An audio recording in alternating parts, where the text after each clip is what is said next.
2 ottobre 1943, sabato, notte buona, passata in mezzo alla miseria.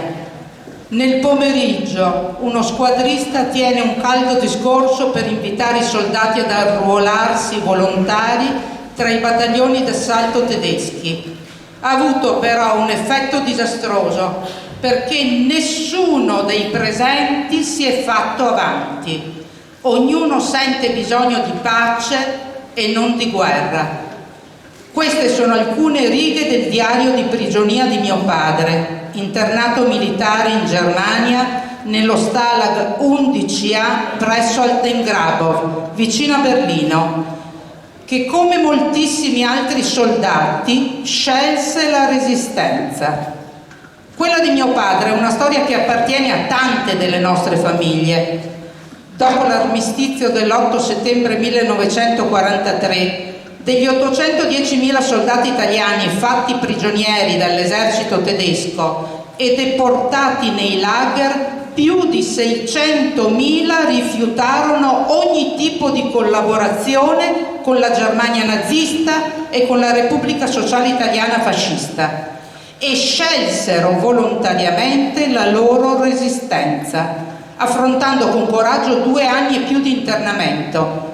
Se avessero accettato la collaborazione con i nazifascisti, sarebbero potuti ritornare in patria e avrebbero ricevuto tutt'altro trattamento da quello loro riservato nei campi di concentramento tedeschi. Lavoro massacrante, fame, malattie, soprusi, violenze, solitudine, morte.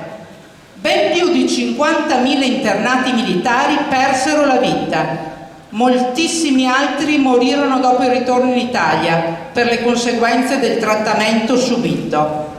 Il loro no rese onore ad una generazione di giovani nati ed educati sotto il regime fascista, che attraverso la dolorosa esperienza di guerra maturarono una chiara posizione politica e nel momento della loro prima libera scelta,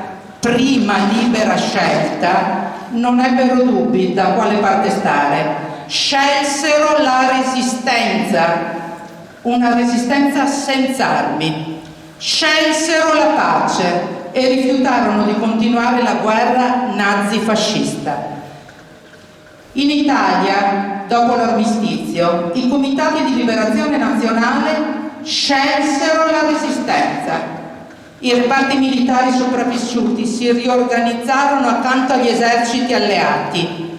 Gli oppositori politici antifascisti, donne e uomini, organizzarono la lotta armata partigiana, che tanto costò in termini di vite, ma ancora tra i civili, donne e uomini decisero di dare il loro contributo a costo della vita, in ogni forma possibile, per porre fine al nazifascismo e alle violenze da esso perpetrate.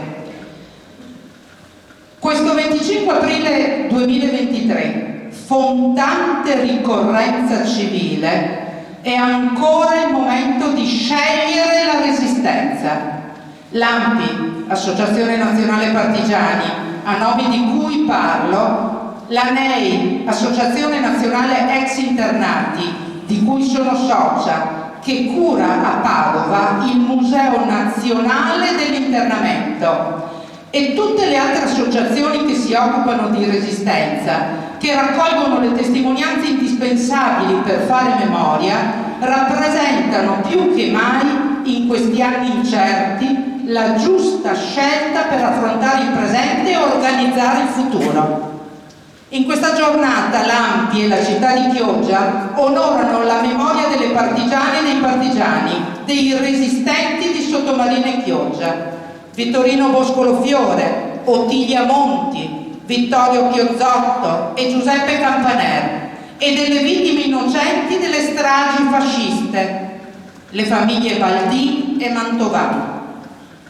Rinnovare la memoria della resistenza in maniera documentata e rigorosa non è esercizio accademico vuoto, fine a se stesso, ma chiave di lettura del presente per prendere posizione di fronte agli eventi di questo Paese, di questa Europa, di questo mondo. Le testimonianze della Resistenza ci mostrano in maniera inequivocabile quali siano le conseguenze del razzismo, dell'esaltazione della razza, delle etnie, della nostra etnia, quali siano le conseguenze del nazionalismo, dell'esaltazione delle nazioni, della nostra nazione, quali siano le conseguenze del disconoscimento della libertà, quali siano le conseguenze del fascismo. La storia ci mostra chiaramente, in termini di legittima alternanza democratica, che cosa non dobbiamo fare per vivere la pace. La nostra Costituzione, di cui ricorre quest'anno il 75° anniversario, Costituzione repubblicana e antifascista nata dalla Resistenza, ci impone che cosa invece dobbiamo fare. Ai principi costituzionali bisogna guardare ogni qualvolta ci si presenti una scelta. Oggi, che troppo spesso questi principi sono evasi, che troppo spesso si tenta di riscrivere la storia, che da troppo tempo assistiamo al risorgere di gruppi e movimenti che si rifanno esplicitamente ai simboli e all'ideologia del fascismo, le testimonianze devono contribuire più che mai ad arricchire quella verità storica così dolorosa ed eroica, fatta di persone in carne ed ossa, fatta di distruzione e barbarie, ma anche, dopo la liberazione, fatta di ricostruzione e riconquista delle libertà. Scegliere la Resistenza. Questo deve essere l'obiettivo in questo giorno, festa della liberazione, per dire ancora sì alla pace e no alle guerre, tutte le guerre, operando le scelte più idonee al rispetto e al sostegno dei diritti di autodeterminazione dei popoli, come ci ha insegnato quel 25 aprile 1945, contro tutte le invasioni, come quelle della Ucraina e della Palestina. Le testimonianze ricordano che cosa significhi la ferocia che pervade l'umanità e si trascina ben oltre l'ufficialità dei trattati di pace, che impoverisce il genere umano.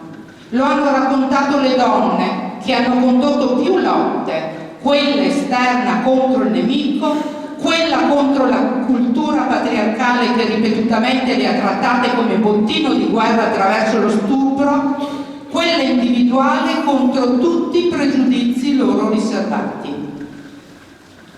L'esempio di coloro che hanno sofferto la guerra continui a tracciarci la strada per nuovamente scegliere la Resistenza, che nella pace significa resistenza all'ingiustizia, alla corruzione, al mancato accoglimento dell'altro, alla disumanità, alla scarsa attenzione verso i giovani, così colpiti dagli errori della società.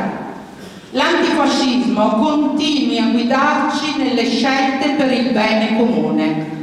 E il bene comune non può prescindere dal bene dell'altro da noi. Il rispetto dei diritti dell'individuo nelle più intime e legittime necessità personali, il rispetto dei diritti dei bambini, tutti i bambini, anche quelli nati dall'atto di amore di una coppia omogenitoriale, il rispetto dei diritti delle donne, ancora vittime del femminicidio, il rispetto dei diritti dei migranti che vengono in pace cercando la pace, ci distolgano dalla tentazione di individuare, costruire un nemico. Ieri era l'ebreo, oggi l'immigrato. Ci distolgano dalla tentazione di dare ascolto a discorsi populisti che altro scopo non hanno che quello di alimentare paura ed odio.